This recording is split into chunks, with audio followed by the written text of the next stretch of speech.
Meron akong nais malaman. Maaari bang magtanong?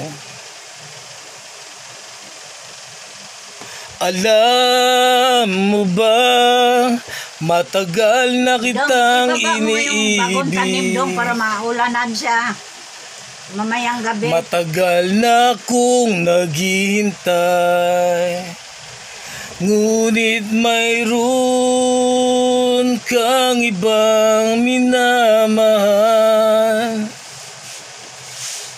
Kung kaya't ako'y di mo pinapansin. Nakalimutan ko baka magalit yung original O diba? Sorry po sir nag-pirate lang po. Yan ang tunay na pangyayari, di ba guys? Alam nyo guys, sa totoo lang, ito vlog ko na to kung gusto nyong mag-singer, mag-practice kayo ng mag-practice bago kayo sumali ng contest. Tapos huwag kayong gagamit ng mga piracing kanta, gamitin nyo, makinig ka na lang sa radyo, o kaya bumili ka ng original. Yun ang pagpapractice mo, hindi piracy Hindi naman ako nangingialam sa mga member na mga naggumagawa ng piracy kasi trabaho yun Siyempre wala naman silang pagkukunan na iba. Kaya naiintindihan ko rin.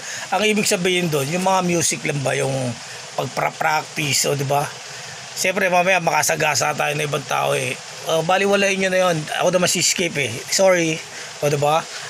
Alam mo sa totoo lang kasi sa totoo lang, mag-practice kayo para at least malagpasan nyo ako, di ba? Kasi sasabi ko sa inyo Hindi nyo ba alam, magaling pa ako sa singer. Inubos mo na yung itlog daw. Wala na. Yan ang tunay na pangyayari. Pero ayoko maging singer. O diba?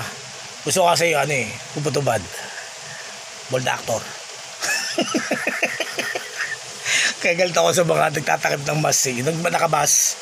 O diba? Galit ako dun Kasi naggagawa sila ng ganong adult content. Tapos magtatakip, nahihiya. Tapos imbis na atakpan yung mga pag-aari nila, tinatakpan yung mga mukha di baliktad na lang natin, di kabit yung mga dito na lang ilagay yung mo, tapos dito.